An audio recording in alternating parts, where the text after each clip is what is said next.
Hi, everybody. I'm here with a new kindred spirit that I've just met, Wendy Wing, who I met on a website called Simbi that I've talked to you guys about a few times. It's an online, a beautiful resource for sharing offerings like tarot card readings or energy work or Reiki or even training, personal training. I've seen nutrition stuff on there.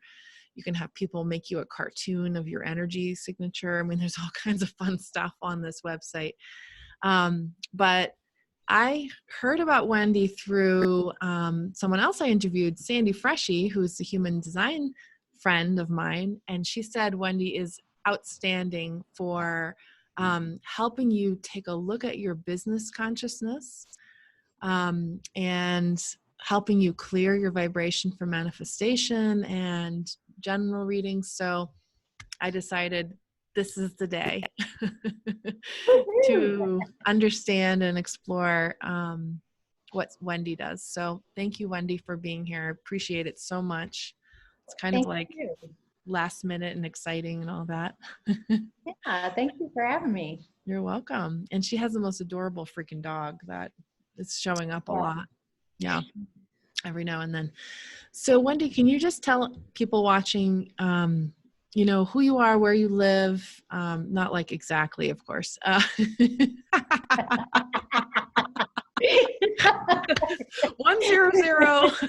Yeah. Not that, but just generally. So if people are in your area, they can maybe come see you in person. Great. Wendy Wing, and I live in Arvada, Colorado. Mm-hmm. And already forgot what the other parts. Oh, well, great. You're from Colorado. Such a great interviewee. So anyone in Colorado can experience a reading with Wendy in person, I'm assuming. But do you work virtually? Yeah, over the phone. Yeah. Computer. Yeah. Usually it's over the phone if it's in the States, and if it's international, then it's Zoom or Skype. Yeah, cool. Okay. So can you tell me how did you come onto this path that you're on? Like, where did that begin? Yeah, it was pretty slow. Well, to me, like I had no idea that this is where I was headed. Just a lot of questions and things that I had experienced when I was a kid that I thought was a part of my creative mind, maybe talking to, while I'm painting after graduating from college, I'm just talking to these two old characters, and then I figure out that they lived in this house, but I didn't really know where to put any of that. Mm-hmm. I didn't have a framework, and I didn't come from a time and a place when that was anything but crazy. And so I just kind of would put it aside. And then we moved out to Boulder, Colorado, about 25 years ago. And Boulder's a little weird, and in the best way. It's a little out there. And after living here for a while and having some trauma from childhood that I could never get over, and I was always on this search to figure out me and how to let go of that and get on with my life and who I am and who am I, and just so many questions. So really this part of it, this aspect, the readings that I give, started 6 years ago. I went to a psychic school in Boulder Psychic Institute. Mm-hmm. And I thought, what the heck, I've got nothing to lose. I received a couple free healings, and I felt so much better. I mean, so much better. And I asked more questions like, yes, I asked so many questions. Everyone's walking their dogs. Just a second. Yeah, sure. All right. So I went to Boulder Psychic Institute, got free healings, and thought, how is this happening? How are they doing this? And Yeah. I felt so remarkably better for several days afterwards that I decided to start taking classes and figure out how to do that for myself. I had no idea that I was going to be so into this and giving readings and looking at businesses. I love looking at business energy, and talking to beings and meeting amazing people that Yeah. have similar experiences. So it's been really rewarding, and I've learned so much about me Yeah. and about the world I'm in and everybody else. So it's been amazing. I wonder if you would demystify psychic school for me, because I imagine it being like Hogwarts or something. I was it was a clairvoyant school, so Mhm. I've always had kind of a communication, I guess, with non-physical, and very intuitive, kind of could read people, I guess, like with my gut, but I'd never really developed much of my clairvoyance. So it was mostly just clairvoyance. So when I first started doing readings, they said, okay, that's coming from, you're kind of giving a gut. Are you seeing? What are you seeing? And so it really, I just waited until I really, just let that come in. And it, I was definitely, I'd say, the worst student there for a while. So proud. But I was not going to say anything unless I really saw it. I'm Right. here to see it. I don't want to fake, or Yeah. I want to see it. And so it took a little while for the visual to come in, because I had the Yeah. radio station was dialed in, but the movie picture wasn't there. So Yeah. That's it really, interesting. yeah, it was so much fun because there's so many other people, different ages, different backgrounds, all just wanting to figure out how to see more clearly. Yeah. And it wasn't, I do kind of joke that it was Hogwarts, because there is a lot of fun silliness about it. But it was such a nice reprieve from Mhm. kind of where I had been previously, and it was just such a different way of looking at things. So I Mhm. really liked it. Yeah. I get a lot of people who they want to know how to see. Right. And they're like, well, how did you learn how to see? And I'm like, I don't know, honestly. It's like before everything sort of happened to me like a bomb when I got divorced. Wow. Or a year before I got divorced. I started to have all these different intuitions and see things and experience things really differently. So I feel like I just shut everything down in the first part of my life due to trauma. Right. So I can't ever explain to people how I learned to see. It just sort of unfolded. Um, but I know that everyone can, Right. but it's within the grasp of everyone who really wants that. Right. Um, so so do you have any advice for people if they want to be able to open up and see more? I think a lot of what, if you have that desire and it's just like, that, gee, that would be really fun, then it would be a lot easier. If you're like, I really, kind of like what I was doing, I need to see, I want to Uh, see, then it kind of it's the opposite, like this trying and effort. I was also, I think, uh, there's this fear maybe of, I'm going to see something I don't like. Mm-hmm. I know I wanted to be able to see with my eyes open, and I can, but it's easier with my eyes closed. Mm-hmm. Um, and but there was this fear that I would start, seeing all of the stuff that I do with my eyes closed just out and about, and that could be a little crazy making. And so I think that slowed, like if you have a desire, but you also have this fear of what you don't want that you're focusing on more, then that slows it down.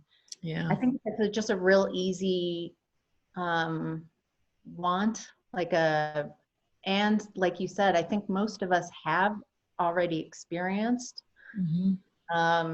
seeing. I know I did when I was younger. I would see, I don't know, ghosts, I guess, for best, lack of a better word. And even though I felt fine, I didn't feel like they were scary or anything. I just didn't know where to put all that. Do you know what I mean? Like, what does this mean? Does this mean I'm crazy? Does this mean I'm really creative? Does this mean I'm psychic? Does this mean... Well, people don't talk about that.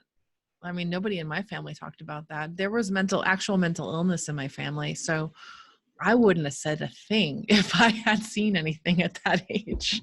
Well, there was definitely mental illness in my family as well. And a lot of religious, like conservative religious people around me that would be demons, or I don't know, just a lot of talk like that's bad, and what does that make me? So I just kind of shoved it aside until I got to Boulder, when it was a very safe place where everybody's like, "You're not seeing things?" Everyone here is psychic. Things. We all bring our dead relatives with us to the grocery store. Exactly. Exactly. So. Yeah. Huh. Yeah, it's a little tough to navigate, especially when, well, for me, it was hard when I started to see dark things. And I just got used to it after a while. I would see dark energies. I would see, just darkness, dark beings. None of which I believe now are evil or demonic. It's just energy that does not have light in it, or doesn't have as much light in it. That was scary for me at first. And I think that tends to be where people will confess to me and say, I'm seeing these things and it's really freaky and I can't talk to anyone else about it. Did you have a time in which you encountered some of that energy, or not so much? Not so much. I kind of did the nothing to see here. I just distract myself and look elsewhere. Yeah. I'm lately, just recently, it's been more because I realized, like what you said, that it's not bad. It's not gonna get you. It's just the absence of that light, or less light. And it looks more solid because it's dark. Or it's more practiced in thought and manifested kind of, but it doesn't, the more I'm able, I find, to sit close to it and acknowledge, that how's it making me feel? And instead of trying to avoid or, and just sit with it and be like, oh, well, maybe when I'm seeing that now, but I recognize this feeling, that this response, that like a physiological, energetic response that I'm having. And it is uncomfortable. I mean, some energies and but I remember the first year or two of giving readings, we would set our crowns to a certain color. And whenever I had to, so we're not talking about the dark, we're talking about a light energy, but I had real trouble with red. Yeah. Like red, just, I was like, oh, I could just feel all this anxiety and irritation. Yeah. So mad. Yeah. And I could just feel it. And that's not even anything dark. That's a color. Mm-hmm. Gave me, like, I would have these responses, and orange would do that sometimes as well. So, Mm-hmm. but just sitting with it and staying with it, because I noticed that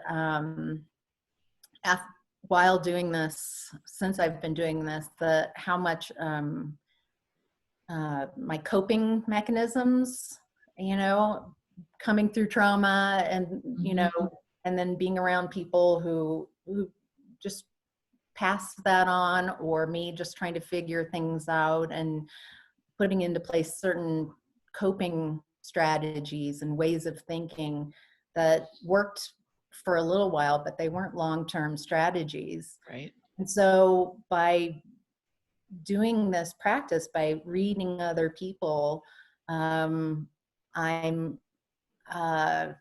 kind of not forced, but in a safer space, I guess, to investigate those uncomfortable feelings without having to bolt and leave, Right. or Yeah. respond and react, and figure out, where it's coming from, and not have to push it away either, that it's, this is part of the human experience to feel this uncomfortableness, and or tenderness or vulnerability, and it's okay to feel that way. So Yeah, that's a challenging practice. yeah, that's It kind is. of what I've been doing lately. Yeah. The world is offering plentiful amounts Right. of discomfort and new and weird and strange feelings and things going on. I've just kind of gone back to, getting close to it, and in a safe space, though, not like holding on to it, but not shoving it away either. So, Yeah. yeah. I'm noticing it's like a band. There's like a band of energy that it looks like a band to me, where a lot of people are interacting with that discomfort.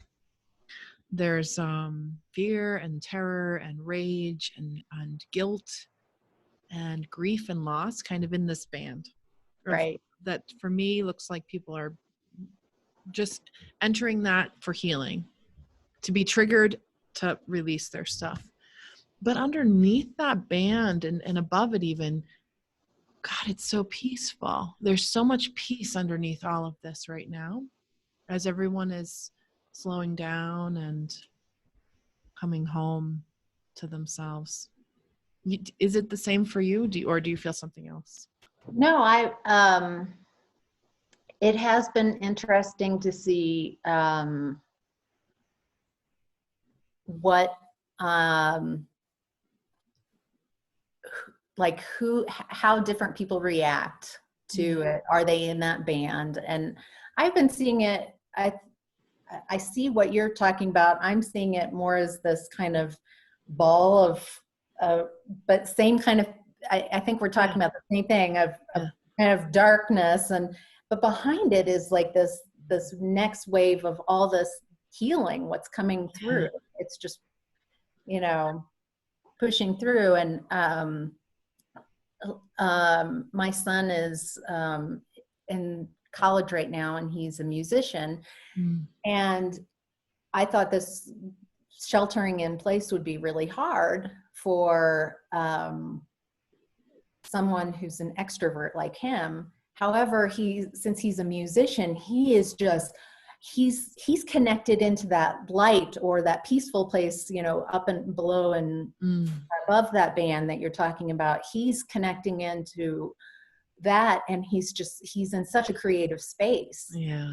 And he's just really tapped into it. And I do see others more just online, not really near me, but that are just having a tough time, that are just kind of stuck in you know, that fear, and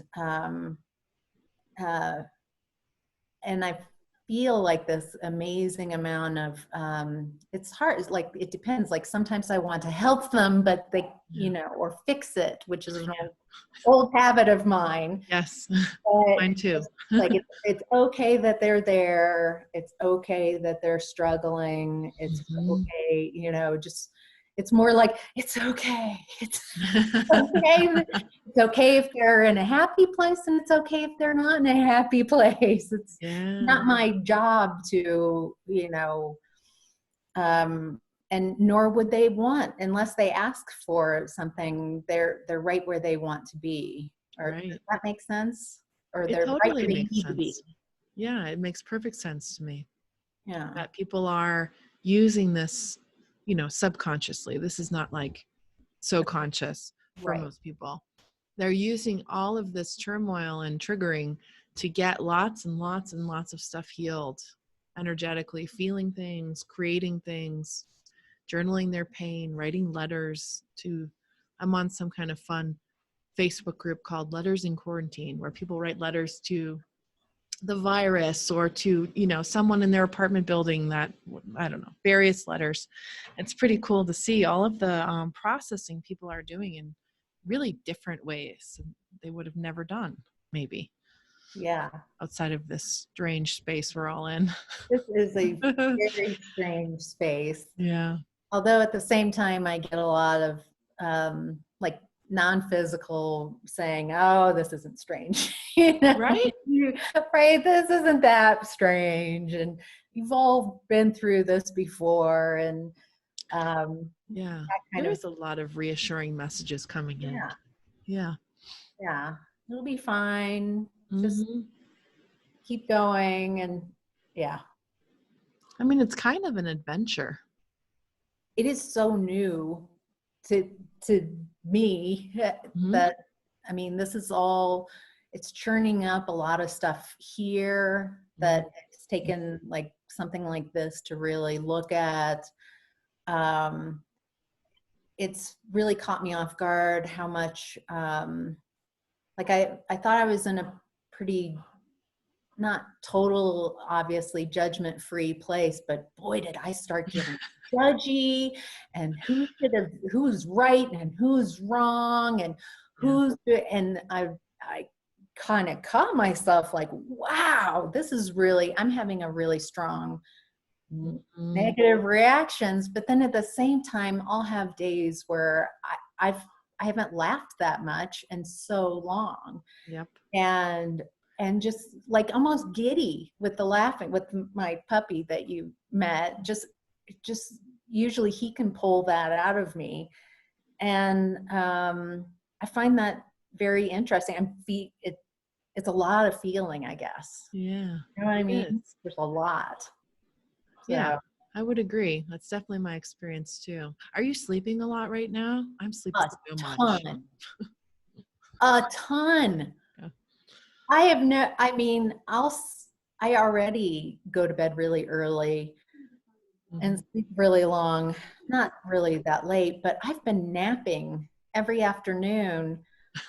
And sometimes it's like 3-4 hour naps, and then just go right back to bed at the usual time. Yeah. Just a lot. And whenever I just feel like that's a really good thing to do for me. I'm not saying everybody's do it, but if you feel it, just nap, especially when there's all this time, unprecedented, you know?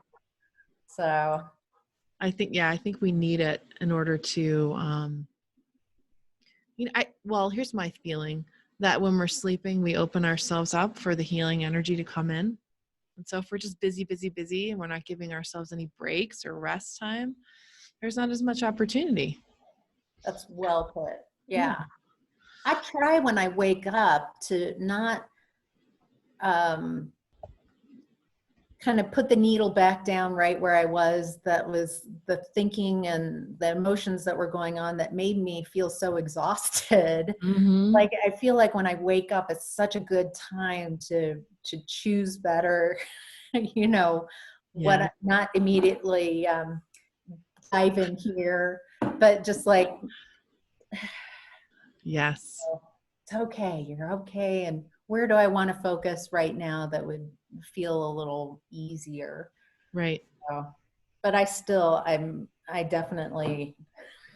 I know it's hard. I know. Well, we're also, physically distancing ourselves from people, and we genuinely want to feel connected. And the way that we do that on a normal day is through Facebook and Instagram, Right. and so everything is exacerbated now. So we've got a whole culture of people who are like, What's get out of my going on now?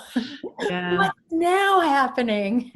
Right. And it's challenging to navigate the online world for me because, well, not so much anymore, but it has been in the past, where you're reading people's, their feelings are very much being vented out into the energy of Facebook. And so being a sensitive person, as you're scrolling, you're taking all that energy into your aura and into your energy bodies and absorbing it, unless you are, pretty strictly closed down to that intentionally, which, like you said in my reading, I'm not really good at that. I don't really do that. I don't either. It just kind of washes over me. And right. I if I do too much of it, I notice that it has a cumulative effect. Yep. And like the next day I'll have an emotional hangover from energy that is unpleasant. And so when I'm getting better at not waiting until it manifests in a physical, tiredness and stuff, because I usually wait until then instead of just like, wow, this is horrible. Then why am I paying attention to it? Why am I so focused? Because I'm now part of that,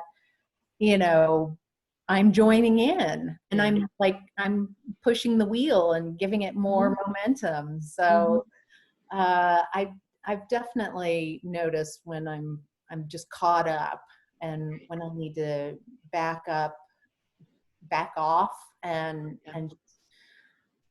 focus on what's above and below the band of energy, and just take a rest, a peace, breath. Speaking of breaths, this is a good time. Okay. So Wendy's going to lead us through a practice that we can use. Well, she'll explain, but we can use it for coming back to ourselves, and also being of service to the planet right now. Right? It's really a service meditation, I think. Yes. So it's Tonglen meditation, and if anybody is interested and likes this, I followed Pema Chodron. She does an amazing longer explanation of what it is. But so basically, you can have your eyes open or closed, and on the breath, on the inhale, you breathe in that dark energy, that uncomfortable, that hot. And then on the out breath, you breathe out that relief and that light and the answer kind of. So kind of almost like question, answer, comfortable, comfort. And it also helps with, the holding on to the wonderful things, like grasping and I don't have anything I can give away, but it kind of opens that channel of, it's okay, it can't hurt me, just letting that uncomfortable feeling come in and then letting go. So just kind of dark, light, dark, light, and it kind of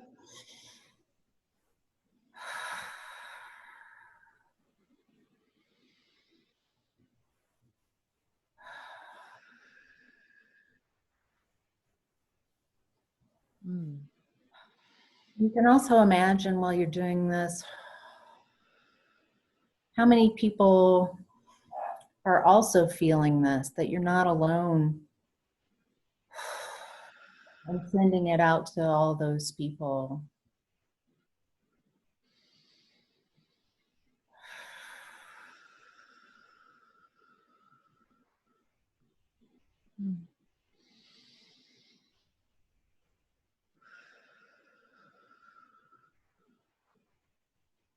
It definitely opens the heart.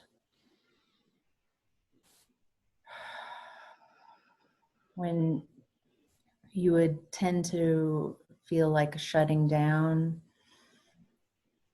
It's also good to know that can't get stuck anywhere.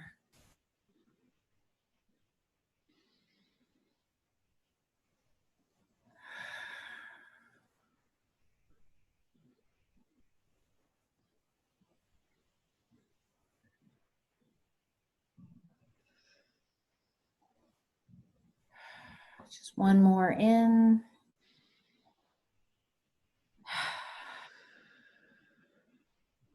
So that's a real short. It's beautiful. Another way I've learned this is to imagine that there's an open window in your heart. And the window's open. And you breathe in that pain in through the open window of the heart space, and behind the window is God. Right. Oh. And then you breathe out through that open window peace, the qualities of the heart, the peace, the compassion, the light. And so like for me, sometimes I like to have the window. I like that. Just so I know it's not actually going into my body. It's a good reminder for me, because I have certainly taken in people's emotions into my body. Yeah. And that was not a great habit of mine. I definitely, it's the first, I mean, the instruction that Pema Chodron, where I'm borrowing this from, is she goes into a lot of detail, and there's different stages of bringing it in and letting it out. Yeah.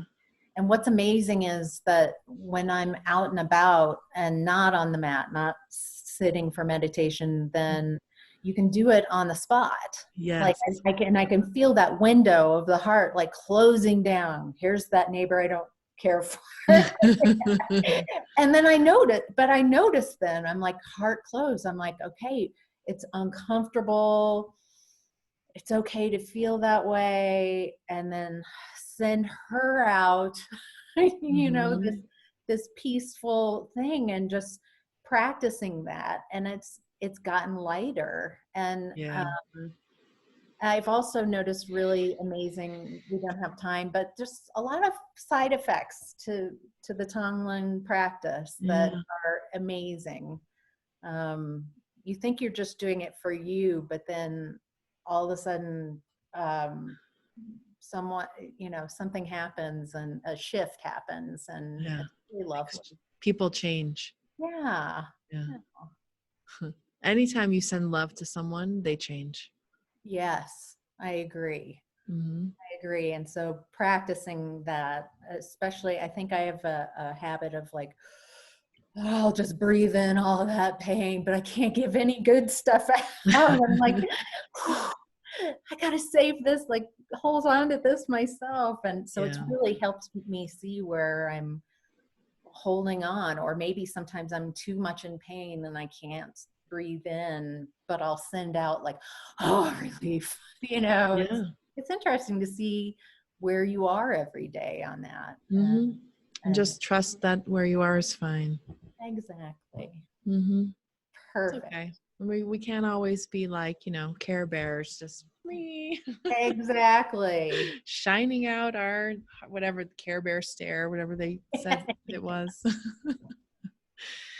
Well, thank you so much, Wendy. This was really gorgeous. Great. Oh, thank you. You guys didn't get to see this part, but I had a reading right before this, and it was amazing. Where can people find you if they want to reach out and get a reading or work with you? Yeah. Either on Simbi, I'm there, Wendy Wing, or Wing Spiritual Clarity is my website. And in February, I was led to have all my readings are now just pay it forward. Yeah. And so basically free. Yeah. And I couldn't understand why I was doing that. And now I do understand why they were, with all that's going on. It feels like not a time to, I don't know. It just feels like a good time as someone who can to be giving. To be giving. So wow, everybody sign up. Yeah. I mean, it's a no-brainer right now. Are you also on Facebook? Yeah, I not so much. Okay. It's more just Wing Spiritual Clarity on Facebook is more a dump of funny things to kind of keep me in good humor. Okay. So it's I don't really maximize. Okay. Well, the other people I've interviewed, a lot of them I've met on Facebook, so I've been tagging them so that they could their community could see the interview. So I'm happy to do that if you want, or not if you don't want to. Yeah, that'd be fantastic. All right, cool. Yay. Well, thank you so much for your time. It was so nice to meet you. Awesome. Thank you, Jamie. You're welcome.